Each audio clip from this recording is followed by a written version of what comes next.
인사하겠습니다. 우리에게 좋은 일이 일어나고 있습니다.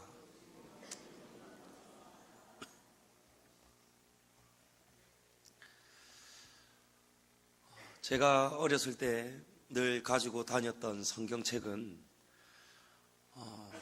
이 가장자리 면이 모두 붉은 빨간색이었습니다. 혹시 빨간 성경 가지고 계신 분 있으실까요? 아마 다들 없으실 거예요. 왜냐하면 지금 우리가 쓰는 성경이 다 개정된 성경이기 때문에 전부 다 근래에 생산된, 제작된 그런 성경책을 다 보시기 때문입니다. 원래 이 성경이 빨간색이었던 이유는 이 성경을 펼치고 읽을 때마다 바로 예수님의 십자가 보혈을 늘 잊지 말아라, 그런 의미가 있었습니다. 영원한 생명을 주신 예수님의 그 십자가의 그 고난과 그 큰 사랑을 한순간도 잊지 말아라. 성경을 지니고 다닐 때에도, 읽을 때에도, 예배하는 순간에도, 매 순간마다 예수님의 그 붉은 피를 절대로 잊지 말아라. 여러분, 그런 것이 우리 신앙의 밑바탕이었습니다. 그런데 이상하게 어느 순간부터 이 성경이 저와 여러분이 가지고 계시는 이 성경과 같이 이렇게 반짝반짝 빛이 나고 황금색으로 칠해져 있는 그런 성경으로 바뀌기 시작했어요. 아마 그때 그 시절로 돌아보면 우리의 삶의 변화가 아마 같이 일어나고 있었을 거예요. 세상이 살기 좋아졌고 근대 문화가 발달하기 시작하고 이기가 발달하기 시작하고 살기 좋은 편한 세상이 찾아온 거예요. 그래서 더 이상 사람들은 이 십자가의 그런 붉은 피, 이런 예수님의 십자가를 떠올리기보다는 우리에게 복 주시는 하나님, 우리에게 축복하시는 하나님, 또 우리가 성공하는 그런 삶을 바라보는 그런 우리 시각의 변화가 일어나기 시작했습니다. 어느 순간부터 우리는 우리 자신을 자랑하기 시작했습니다.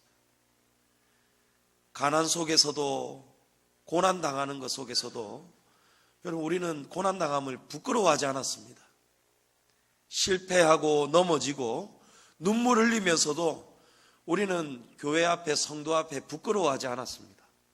오히려 이 고난을 감사하게 받아들였고 하나님 앞에 나아올 때마다 이 고난 때문에 감사해서 눈물을 흘렸고, 이 고난을 성도에게 나눌 때에 이 고난을 나누면서 서로가 같이 눈물을 흘렸던 그런 시절이 많았습니다. 그런데 어느 순간부터 우리가 이 고난을 부끄러워하기 시작했습니다. 우리 삶에 당하는 그 아픔, 어려움, 실패를 교회 앞에, 성도 앞에 말하기가 부끄러워지기 시작했어요. 사람들의 시선이 바뀐 것입니다. 고난당함이 내게 유익이라는 하나님의 말씀이 이제는 이 고난이 뭔가 우리한테 죄가 있고 우리가 잘못하였기 때문에 욥의 세 친구처럼 사랑으로 감싸주고 사랑으로 같이 눈물을 흘리며 기도하는 그런 교회가 아니고 손가락질하고 창피하게 여기는 그런 생각으로 바뀌기 시작했다는 거예요. 사랑하는 성도 여러분, 성공이 우리의 자랑이 아닙니다. 사도 바울은 그러나 내게는 우리 주 예수 그리스도의 십자가 외에 결코 자랑할 것이 없으니, 할렐루야. 여러분, 예수님의 십자가를 자랑해야 됩니다. 우리가 예수님을 믿는 이유로 당하는 고난을, 십자가를 여러분 자랑하십시오. 부끄러워하지 마십시오. 하늘에서 기뻐하실 것입니다. 언젠가부터 십자가의 고난을 설교하고 우리도 십자가를 져야 된다는 이런 설교가 강단에서 사라지기 시작했습니다. 그리고 그 설교를 듣는 성도들이 싫어하기 시작합니다. 목사님, 왜 축복의 말씀도 많은데 왜 이렇게 고난당하고 죽어야 되는 그런 이야기를 자꾸 설교하십니까? 실제로 우리 교회에서도 목사님께서 십자가를 설교하고 고난을 설교하고 진리를 설교할 때에 실제로 찾아와서 목사님, 예전에는 안 그러더니 왜 설교가 바뀌었습니까? 설교만 바꾸면 저는 교회 떠날 이유가 없습니다. 근데 목사님이 설교를 바꾸지 않으셨어요.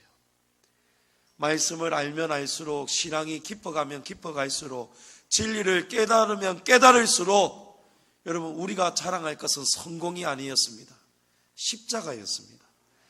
날마다 우리의 십자가를 찾아가는 것이 설교의 진짜 설교였습니다. 실제로 그 성도는 떠나가 버렸습니다. 성도들은 듣고 싶은 설교가 따로 있습니다. 내 마음을 기쁘게 하는 설교를 듣고 싶어 합니다. 사람들이 십자가를 사랑하지 않습니다. 십자가는 치를 떨고 싫어할 만큼 잔인하고 끔찍한 십자가입니다. 그러나 저와 여러분은 죽는 그날까지 십자가를 자랑하시고 십자가를 선포하시고 십자가를 전달하는 구도자가 되기를 축복합니다. 십자가 뒤에 여러분 부활이 있지 않습니까? 십자가 사형제도는 로마가 만든 제도였습니다. 로마는 그들 스스로가 이 십자가 사형제도를 만들었음에도 불구하고 로마 시민에게는 그 누구에게도, 그 어떤 극악한 죄인에게도 로마 시민은 십자가형을 처형하지 않았습니다. 왜냐하면 이 십자가형이 너무너무 잔인하고 너무너무 죽을 때까지 오랜 시간 동안 괴로움을 가져다 주다 보니까 인간이 인간에게 할 짓이 아닌 거예요. 그래서 로마 제국은 자신들의 나라의 시민만을 사람으로 인정하고 이방 나라 사람들을 인간 이하로 취급해 버렸습니다. 그래서 이방인 중에서도 재질이 가장 나쁜 사람들에게 이 십자가형을 저주의 벌로 내렸습니다. 로마인들은 어쩌다가 대화 중에 십자가 이야기만 나와도 재수 없다 생각했습니다. 침을 탁 뱉고는 재수 없다 생각하고 그 자리를 떠났다고 합니다. 여러분, 십자가는 너무너무 끔찍한 처형이었습니다. 저와 여러분은 영화를 통해서 간혹 보겠지만 실제로 십자가가 여러분 우리 앞에 서 있다고 생각 한번 해보십시오. 여러분, 십자가에 달리면 온몸에 물과 피가 다 쏟아지죠. 과다출혈이 오고 우리 몸에 탈수 현상이 일어납니다. 여러분, 사람이 꽉 채 보십시오. 우리 몸 안에 피가 돌지 않습니다. 피가 돌지 않으면 머리가 얼마나 아픈지 모릅니다. 깨어질 것 같아요. 꽉 채하면 채할수록 피가 그만큼 더 돌지 않기 때문에 피가 돌지 못하면 뇌에 산소와 피가 돌지 않는 겁니다. 그래서 뇌 세포가 죽어가는 거예요, 그 순간에. 그래서 우리 머리가 깨어질 듯이 아픈 게 뇌에 지금 피가 돌지 않기 때문이에요. 꽉 막힐 때에도 머리가 아프지만 여러분, 우리 몸의 곳곳에 창에 찔리고 못이 박혀서 혈관이 다 터져가지고 피가 곳곳마다 흐를 때에 여러분, 수도가 잘 흘러가다가 중간중간에 터져 있으면 물의 수압이 낮아지잖아요. 그런 것처럼 피가 약하게 도는 거예요. 때로는 쫄쫄쫄 흐르다가 멈추기도 하고, 그러다가 또 조금 피가 흐르기도 하고, 그러면서 이 머리가 계속해서 깨어질 것 같은 그런 괴로움, 그런 고통이 지속적으로 우리를 힘들게 하는 겁니다. 그게 바로 십자가 고통입니다. 십자가 위에 있는 제수들이 이 깨어질 것 같은 두통보다도 더 큰 고통을 당하는데 여러분, 그거는 죽고 싶어도 죽지 못하는 고통이에요. 십자가는 가장 천천히 사람을 피가 말라가는 고통을 느끼게 하고 그 고통 속에서 머리가 깨어질 것 같은 그런 괴로움, 고통, 그 고통 때문에 몇 번을 기절하는 거예요. 죽고 싶은데 죽지 못하고 괴롭고 벗어나고 싶은데 십자가에 각 못이 박혀 있고, 여러분 두 발이 한 못에 그냥 탁 박혀 있다고 생각해 보십시오. 체중만큼 얼마나 아픔이 짓누르게 됩니까? 손과 발에 박혀 있는 이 못에 이 무게가 그대로 짓눌려지면서 얼마나 고통스럽겠습니까? 그런 여러 가지의 고통을 죽어가면서 당하는데 고통을 이겨내지 못하니까 기절하는 거예요. 좀 죽었으면 좋겠는데 어느 순간 기절했다가 또 깨어나는 거예요. 깨어날 때 여러분 그 고통, 내가 아직도 죽지 않았구나, 내가 아직도 살아있구나, 제발 좀 이제는 죽었으면 좋겠는데 죽지 못하니 기절했다가 깨어나기를 반복하면서 얼마나 여러분 십자가의 고통이 많았겠습니까? 그러니 로마인들은 대화 중에 십자가 이야기만 나와도 아이 재수없는 얘기하지 마, 끔찍한 이야기 하지 마. 그러나 그 십자가가 저와 여러분에게는 사랑의 십자가가 되어야 될 것이고 예수님의 은혜의 십자가가 되어야 합니다. 우리가 잊어서는 안 되는 십자가입니다. 누군가에게는 재수없는 십자가일지 모르겠지만 저와 여러분에게는 십자가만한 최고의 사랑이 없는 것입니다. 십자가의 도가 멸망하는 자들에게는 미련한 것이요 구원을 받는 저와 여러분에게는 하나님의 능력인 것입니다. 사람들은 모르니까 실수하게 됩니다. 모르니까 말을 그냥 내뱉습니다.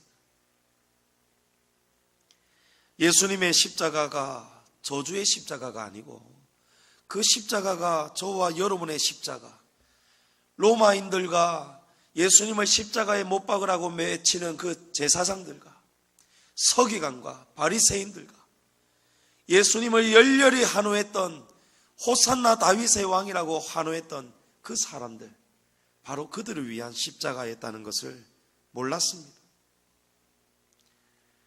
모르니까 예수님을 조롱하였습니다. 사흘 만에 성전을 헐고 사흘 만에 다시 짓겠다는 당신, 어디 당신 먼저 한번 구원해 보아라. 예수님을 조롱했습니다. 비웃었습니다. 이사야 53장 3절에 그는 멸시를 받아 사람들에게 버림받았으며 강고를 많이 겪었으며 질고를 아는 자라 마치 사람들이 그에게서 얼굴을 가리는 것 같이 멸시를 당하였고 우리도 그를 기이 여기지 아니하였도다.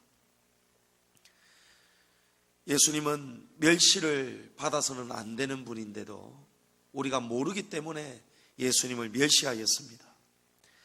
우리가 예수님을 바라볼 때 예수님이 얼굴을 가리는 것 같이 멸시를 당하였다고 합니다.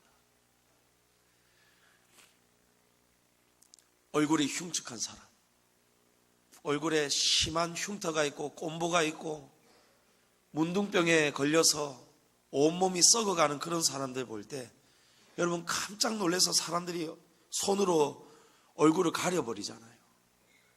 마치 그와 똑같이 십자가에 달리신 예수님을 향해서 사람들이 재수없다 생각하고 조롱하고 모욕을 주고 예수님을 바라볼 때 얼굴을 가리는 것 같이 예수님을 멸시하였다는 거예요. 도무지 두 눈 뜨고는 볼 수 없을 만큼 예수님을 천하게 여겼다는 것입니다.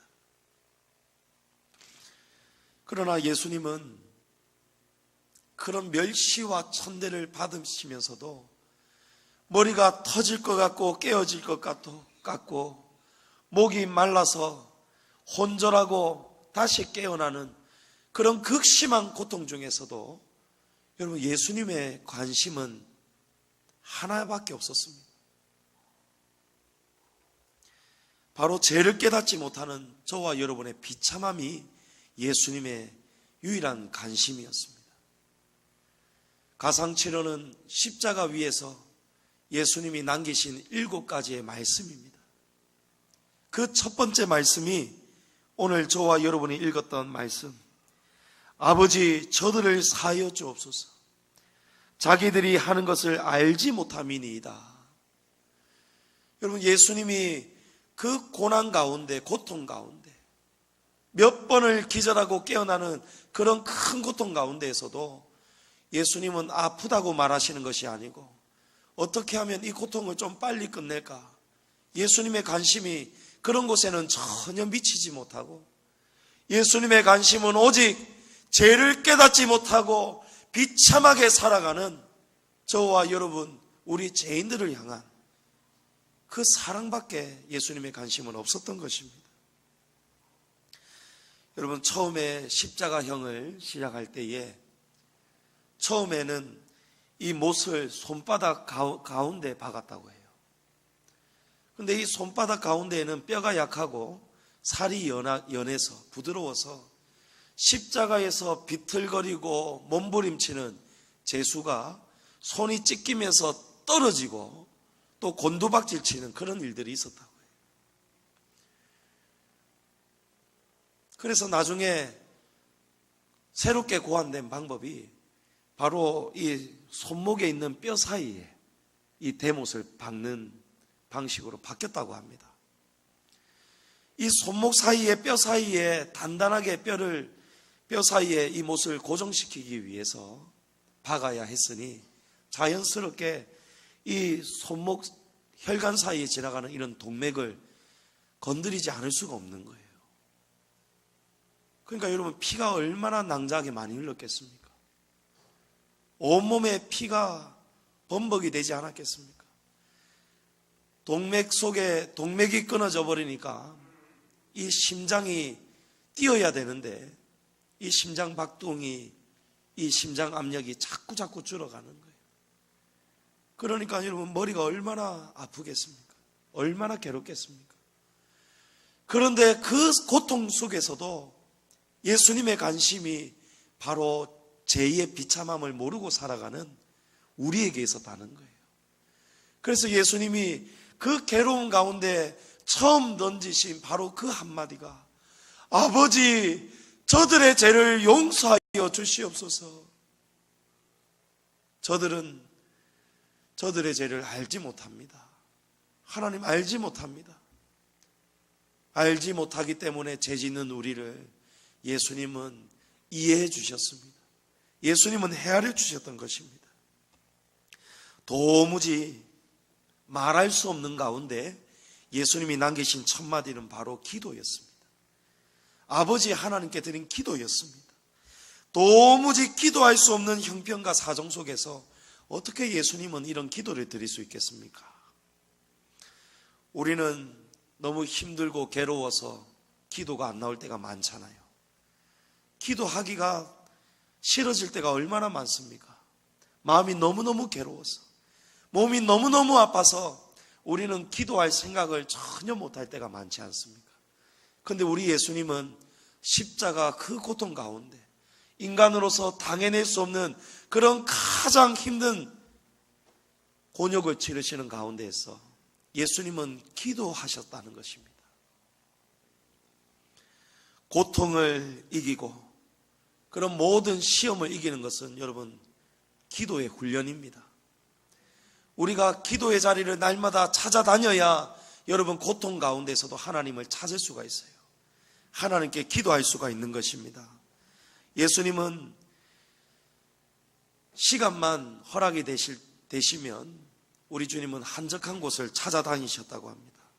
우리 주님은 십자가를 지시기 전에도 겟세마네 동산에 오르셨습니다.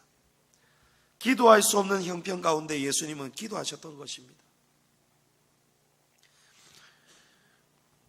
마가복음 9장에 보면 귀신 들린 아들을 둔 아버지가 예수님께 나아옵니다. 그래서 예수님께 사정을 합니다. 예수님이 그 아버지의 사연을 들으시고 아버지의 믿음이 없는 것을 말씀하실 때에 이 아버지가 예수님 앞에 소리치며 외칩니다. 예수님, 믿음 없는 저를 도와주소서. 믿음 없는 것을 도와주소서. 여러분, 믿음이 있는 성도, 믿음이 뜨거운 성도가 하는 것이 그것만이 기도가 아닙니다. 믿음이 없고 약하고 하나님을 도무지 믿을 수 없는 사람도 하나님, 믿음 없는 것을 좀 도와달라고 말해 보십시오. 여러분, 그것이 바로 기도입니다. 그 순간 기도의 능력이 일어나는 것입니다.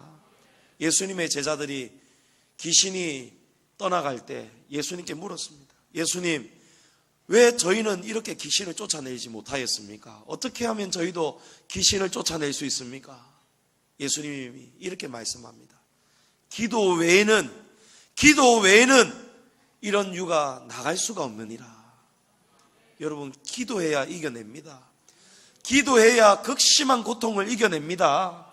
예수님이 그 십자가 안에서, 그 십자가 위에서 모든 고통을 다 이겨내면서도 저와 여러분을 끝까지 사랑하시며 예수님의 관심이 하나밖에 없었던 이유, 여러분, 그거는 바로 예수님의 기도의 능력이었습니다. 여러분, 힘들고 어려울 때 날마다 교회 나와 보십시오. 기도의 자리를 한번 찾아 나와 보십시오. 괴로운데, 비도 오고 날도 추운데 마음이 너무너무 괴로워서, 몸이 너무너무 아파서 오늘은 쉬어야겠다, 여러분, 그 생각이 아니고, 내가 몸이 너무 힘들지만, 마음이 너무너무 괴롭지만 내가 그래도 살기 위해서 기도의 능력을 내가 맛보기 때문에, 그 기도의 능력을 알기 때문에 여러분 기도의 자리로 나아가는 겁니다. 여러분, 그 능력이 저와 여러분의 삶 가운데 날마다 넘치기를 축복합니다. 예수님은 십자가의 첫 번째 말씀으로 하나님께 기도하셨고, 그리고 우리에게 기도를 가르쳐 주십니다. 예수님이 우리에게 마태복음 6장 12절에 기도를 가르쳐 주십니다. 너희는 이렇게 기도하라 말씀하시면서 우리가 우리에게 죄 지은 자를 사하여 준 것 같이 우리 죄를 사하여 주시옵고. 여러분, 예수님이 십자가 위에서 드린 첫 번째 기도가 우리의 죄를 사해달라는 기도였습니다. 그리고 예수님이 우리에게 이렇게 기도하라고 이제 요구하십니다. 너희는 이제 이렇게 기도하여라. 십자가의 은혜를 알고 믿는 성도들은 이렇게 기도하여라. 우리가 우리에게 죄 지은 자를 사하여 준 것 같이 우리 죄를 사하여 주옵소서. 성도 여러분, 십자가는 죄인을 죽음으로 용서하시는 하나님의 사랑입니다. 예수님의 십자가의 사랑을 믿는 성도는 십자가의 용서를 날마다 실천해야 됩니다. 사단은 우리에게 십자가를 거부하고 십자가의 자리로 도무지 다가서지 못하도록 우리의 자아를 자극을 시킵니다. 사단의 나라가 우리 안에 임할 때 여러분, 우리 안에서 어떠한 말들이 나오죠? 죽어도 용서 못한다. 다시는 안 본다. 이것만은 용서 못한다. 이것만은 절대로 용서 못한다. 그러나 여러분, 예수님의 사랑에는 제한이 없었습니다. 저와 여러분의 형편이 어떠하든지 예수님의 사랑에는 제한이 없었습니다. 마태복음 6장 14절에 너희가 사람의 잘못을 용서하면 너희 하늘 아버지께서도 너희 잘못을 용서하려니와 너희가 사람의 잘못을 용서하지 아니하면 너희 아버지께서도 너희 잘못을 용서하지 아니하시리라. 여러분, 십자가의 사랑은 용서였습니다. 이제 우리에게 예수님이 말씀하십니다. 너희도 서로 사랑하고 용서하여라. 우리가 우리에게 죄 지은 자를 사하여 준 것 같이, 여러분, 우리가 우리에게 죄 지은 이웃을, 성도를 용서하고 우리가 하나 될 때 여러분, 우리에게 하나님의 용서함이 임하는 줄을 믿으시기 바랍니다. 갚을 수 없는 은혜를 우리가 받았습니다. 여러분, 그 은혜의 값어치는 1만 달란트였습니다. 1만 달란트를 탕감받고 돌아가면서 우리가 우리에게 죄 지은 자를 만나는 거예요. 우리에게 100데나리온, 고작 100데나리온을 빚진 자를 만났는데 그 사람을 용서하지 못할 때에 왕이 그 사람을 다시 부릅니다. 1만 달란트 탕감받고 돌아가던 그 사람을 불러서 괘씸하다 여기고 빚을 다 갚을 때까지 감옥에 가두어 버렸습니다. 여러분, 우리가 용서하지 못하면 저와 여러분이 이 감옥을 벗어날 수가 없습니다. 지옥을 벗어날 수가 없습니다. 성도 여러분, 예수님의 십자가의 첫 번째 말씀을 기억하시면서 날마다 예수님께 받은 은혜를 기억하시고 서로 사랑으로 이 은혜를 실천하시기를 축복합니다. 예수님의 두 번째 말씀은 죽어가는 한 강도에게 주신 위로의 말씀이었습니다. 오늘 내가 나와 함께 낙원에 있으리라. 예수님이 첫 번째 유언을 남기시고 두 번째 말씀을 하시기까지 얼마나 시간이 흘렀는지 우리는 알 수 없습니다. 근데 우리가 한 가지 알 수 있는 것은 꽤 많은 시간이 흘렀다는 사실입니다. 왜냐하면 한 강도의 마음이 심경에 변화가 일어납니다. 오랜 시간을 지나면서 한 사람의 마음이, 악했던 마음이 선한 마음으로 바뀌는 그런 시간이 흘렀다는 것입니다. 마태복음에 보면 두 강도의 십자가 장면이 나옵니다. 그리고 보다 자세하게 이 장면을 우리에게 말씀해 줍니다. 마태복음 27장 44절에 함께 십자가에 못 박힌 두 강도들도 이와 같이 욕하더라. 사람들이 전부 다 예수님을 욕했습니다. 자칭 유대인의 왕아, 네 스스로 한번 내려와 보아라. 네 스스로 한번 구원해 보아라. 네가 정말 하나님의 아들이냐? 그러면 너 자신부터 한번 구원해 보아라. 네가 분명히 성전을 헐고 사흘 만에 다시 짓는다 하지 않았느냐? 그런 능력을 가진 자가 네 자신도 구원하지 못하느냐? 사람들이 전부 다 비난하고 욕하였습니다. 그때 이 두 강도가 똑같이 욕을 했다는 거예요. 처음에는 주님을 모욕하는 일에 두 강도가 똑같이 하나같이 욕을 했습니다. 그러나 시간이 흐르면서 이 마음이 변하기 시작합니다. 한 강도가 뭔가 이상한 것을 깨닫는 거예요. 쉬지 않고 오랜 시간 동안 사람들하고 똑같이 두 강도가 예수님을 비난하는데도 불구하고 예수님의 눈빛은 변함이 없는 겁니다. 예수님이 왼쪽도 바라보시고 오른쪽도 바라보시면서 또 앞에 있는 수많은 무리를 바라보시면서 예수님의 눈에는 피눈물이 흐르는 거예요. 예수님은 끝까지 우리를 사랑하시는 것, 우리를 용서해달라고 하나님께 기도하시는 것, 그리고 사랑의 눈으로 두 강도를 바라보셨던 것입니다. 이 강도가 뭔가 이상하다는 것을 깨닫는 거예요. 여러분, 어떻게 이렇게 사랑할 수 있죠? 어떻게 예수님 자신을 이렇게 욕하고 비난하고 모욕 주는 저 사람들을 어떻게 사랑할 수 있습니까? 어떻게 표정 하나 변하지 않고 미워하지 않고 정말 진심으로 우러나오는 사랑의 눈빛을 보낼 수가 있단 말입니까? 우리의 사랑하고 예수님의 사랑이 여러분 다릅니다. 예수님의 사랑은 진짜 사랑인 거예요. 예수님의 사랑은 변함이 없는 사랑입니다. 우리는 기분 좋으면 사랑합니다. 그러나 남이 우리에게 조금이라도 해를 가하거나 우리의 감정선을 건드리는 순간 우리의 사랑은 변합니다. 여러분, 이게 가짜입니다. 진짜 금은 금을 파도 그 속은 여전히 금입니다. 우리의 사랑은 겉만 화려한 도금된 금과 똑같습니다. 처음에는 예수님 잘 믿는 것 같고 믿음이 좋은 것 같지만 우리에게 어려운 일이 찾아오고 누군가 우리의 감정선을 건드리고 우리의 기분을 나쁘게 하면 그 순간 우리의 도금이 벗겨지는 거예요. 가짜가 실체가 드러나는 겁니다. 그러나 예수님의 사랑은 진짜 사랑이에요. 예수님을 아무리 파헤쳐도, 예수님의 마음을 아무리 우리가 후벼 파도, 우리가 배신하고 예수님을 떠나도, 두 강도가 죽어가면서 예수님을 비난할 때에도 예수님은 여전히 정금과 같은 진짜 사랑을 이 두 강도에게 보여주셨던 것입니다. 한 강도가 진심으로 자신을 불쌍히 바라보는 예수님의 사랑을 바라보게 됩니다. 예수님이 진짜 메시아구나, 예수님이 진짜 하나님의 아들이구나 깨닫기 시작합니다. 어느 순간부터 이 마음에 부끄러움이 다가오기 시작하는 거예요. 부끄러움이 다가오면서 예수님을 욕하는 자신의 마음이 부끄러워지면서 괴로워하기 시작하는 거예요. 예수님을 욕하던 자신이 부끄러워지고 예수님을 욕하는 또 한 강도 때문에 그 소리를 들을 때마다 마음이 아파오기 시작하는 것입니다. 여러분, 이것이 부끄러움의 열매입니다. 여러분, 부끄러움을 알아야 됩니다. 사람은 부끄러움을 알아야 됩니다.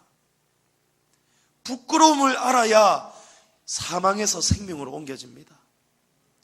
예수님이 가나 혼인잔치 때 가셔서 포도주가 다 떨어져 버렸습니다. 어느 신학자가 물이 변하여 포도주가 된 것을 오랜 묵상 가운데 하나님이 깨달음을 주셨다는 거예요.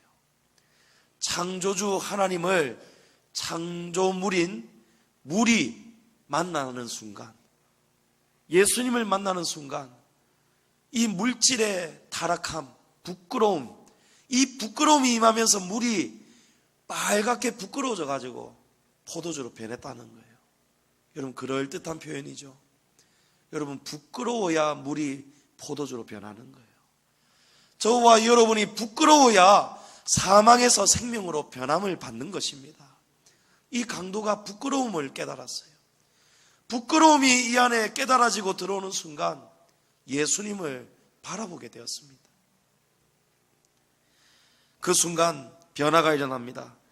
우리가 읽지는 않았지만 누가복음 23장 40절부터 보면 그 사람을 꾸짖어 이르되 내가 동일한 정죄를 받고서도 하나님을 두려워하지 아니하느냐. 우리는 우리가 행한 일에 상당한 보응을 받는 것이니 이에 당연하거니와 이 사람이 행한 것은 옳지 않은 것이 없느니라. 여러분, 부끄러움을 깨달아야 사람이 이렇게 바른 말을 하는 것입니다. 여러분, 바른 말 해야 됩니다. 거짓말하면 안 됩니다. 우리 자신이 옳다는 거짓말을 이제 멈춰야 됩니다. 선과 악을 하나님께 내어놓아야 됩니다. 여러분, 무엇이 이 강도를 변하게 합니까? 무엇이 예수님을 욕하던 이 강도를 변하게 만들었습니까? 여러분, 변함이 없는 사랑이었어요. 변함이 없는 사랑만이 사람을 변화시킵니다. 여러분, 1980년대에 미국에 연쇄 살인 사건이 있었습니다. 자그마치 49명의 여자와 어린 청소년들을 죽인 사람이 있었습니다. 이 사람의 이름은 리지 웨이였습니다. 이 사람은 1982년부터 84년까지 약 3년 동안 49명의 사람을 죽여버렸습니다. 이 사람이 용의 선상에 있었지만 정확한 증거가 없었다는 이유로 이 사람은 번번이 풀려났습니다. 그런데 2001년도에 DNA 기술이 나오면서 이 사람이 진범이라는 것을 알게 되고 법정에 서게 되었습니다. 그런데 이 판사가 선고를 하는데 사형을 내릴 줄 알았는데 이 사람에게는 죽음이라는 고통이 사치와도 같다, 그런 생각으로 이 사람에게 무기징역 종신형을 내려버렸습니다. 종신형을 반대하는 피해자의 가족들이 판사에게 항의하였습니다. 사형을 선고해달라.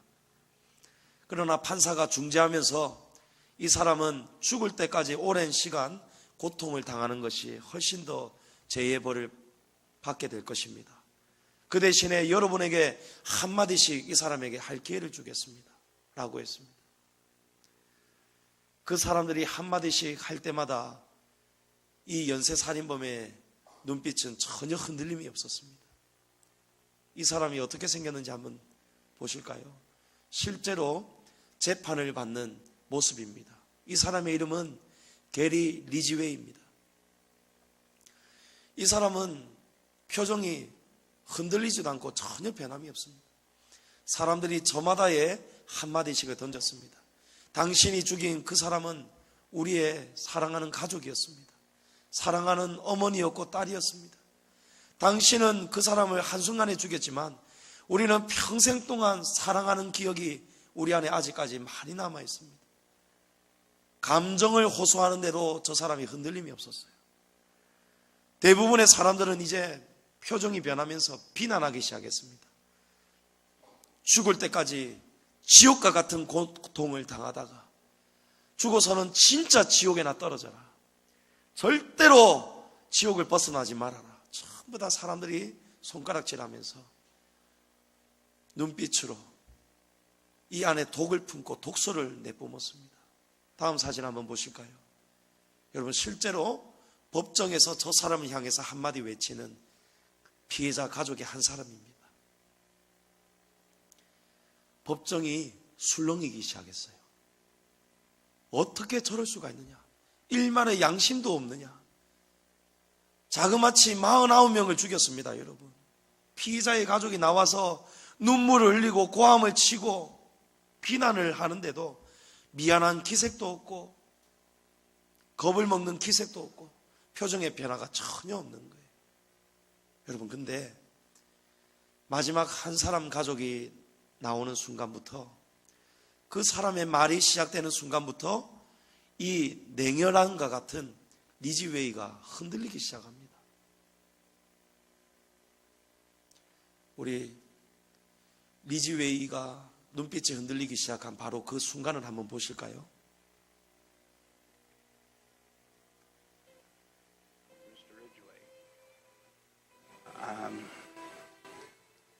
There are people here that hate you. I'm not one of them. You've made it difficult to live up to what I believe, and that is what God says to do, and that's to forgive. You are forgiven, sir.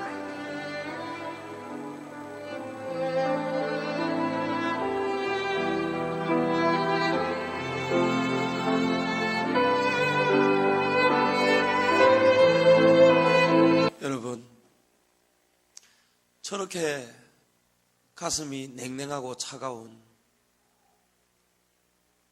리지웨이가 한 사람의 저 아버지의, 피해자의 아버지의 말을 듣는 순간부터 변하기 시작하는 거예요.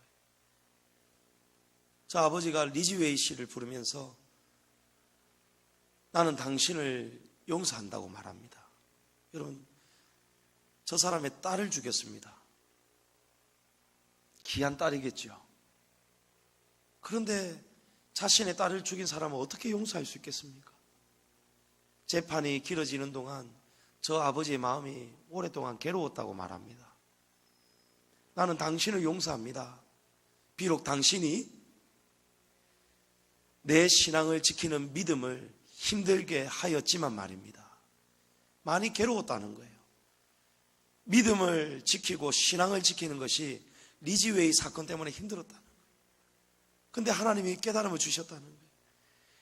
하나님이 가르쳐 주신 믿음은 용서하는 믿음이라는 것을 깨달았다는 거예요. 여러분, 그 순간 리지웨이가 감동을 받기 시작합니다. 여러분, 사람이 변하는 것은 사랑이었습니다. 강도가, 살인마가 변하는 것은 비난이 아니었습니다. 우리는 서로 비난하고 욕하고 싸우면서 서로가 변화되려고 몸부림치지만, 여러분, 비난하고 욕한다고 사람이 절대 변하지 않습니다. 사람을 변화시키는 것은 여러분, 사랑밖에 없습니다. 예수님의 변함없으신 그 사랑 때문에 이 강도는 눈물을 흘리며 돌아서게 되었습니다. 오늘 예수님이 그 강도에게 두 번째 말씀을 하시는 거예요. 오늘 내가 나와 함께 낙원에 있으리라. 강도가 눈물을 흘리며 회심하자, 눈물을 흘리며 자신의 죄를 고백하는 순간 그 강도에게 예수님께서 오늘 네가 나와 함께 낙원에 있을 것이다. 성도 여러분, 사랑은 오래 참는 것입니다. 사랑은 기다려주는 것입니다. 사랑은 변화될 때까지 기다려주는 거예요. 내가 사람의 방언과 천사의 말을 할지라도 사랑이 없으면 소리나는 구리와 울리는 꽹가리가 되고, 내가 예언하는 능력이 있어 모든 비밀과 모든 지식을 알고 또 산을 옮길 만한 모든 믿음이 있을지라도 사랑이 없으면 내가 아무것도 아니요. 여러분, 사랑이 없으면 아무것도 아니라는 거예요. 사랑이 없으면 목사도 될 수가 없습니다, 여러분. 사랑이 없으면 성도가 아니라는 겁니다. 여러분, 사랑이 없는 것은 교회가 될 수 없다는 것입니다. 여러분, 우리 양지중앙교회 안에 사랑이 넘쳐야 됩니다. 저와 여러분 안에 사랑을 주고받는 이 기쁨이 넘쳐야 됩니다. 여러분, 교회 안에 사랑이 없으면 어디에 사랑을 찾을 수 있겠습니까?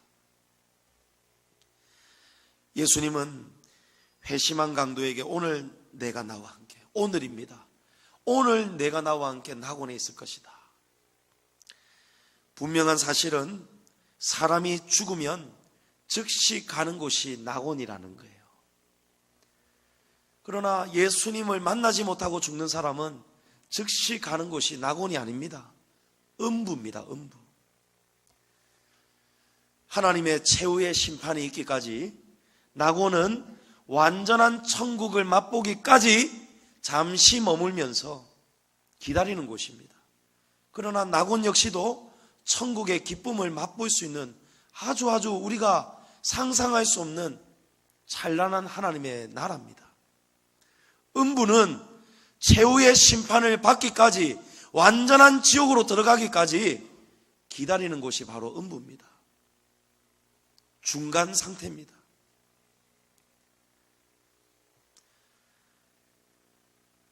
참으로 강도의 구원은 극적인 순간에 일어났습니다. 그렇죠, 여러분? 구원받을 수 없는 강도가 마지막에 예수님의 그 사랑을 보는 순간 깨닫게 되었고 구원을 얻게 되었습니다. 한량없는 은혜를 입었습니다. 우리는 이 구원받은 강도를 부럽다고 생각합니다.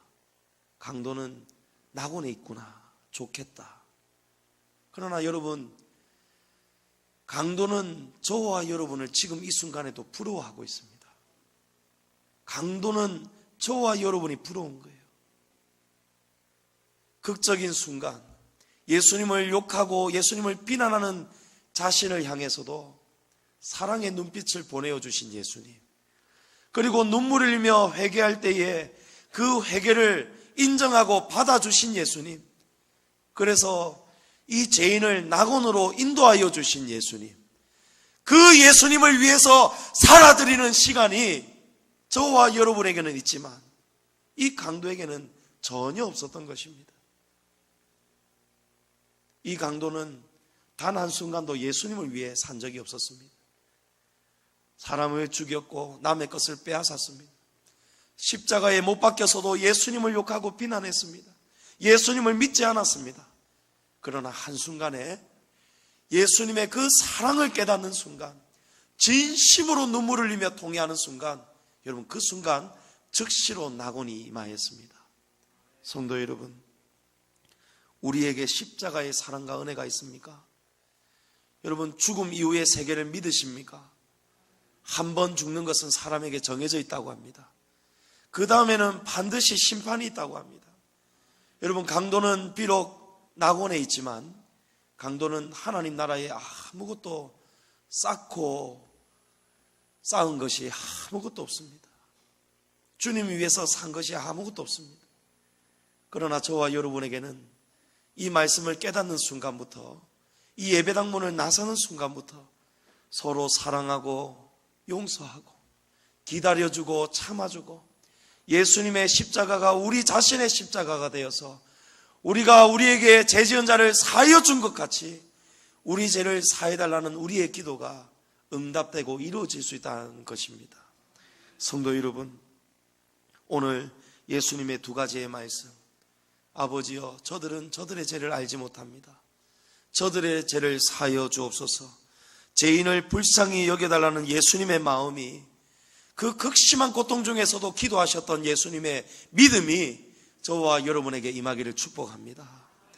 그리고 변함없으신 예수님의 사랑, 강도의 그 딱딱한 마음까지도 녹여버린 예수님의 그 사랑이 저와 여러분에게 임하여서 그 사랑을 이루어가고 그 사랑이 우리 양지중앙교회 안에 날마다 가득 넘치게 되기를 주님의 이름으로 축복합니다. 성도 여러분, 십자가를 사랑하십시다. 십자가를 자랑하십시다.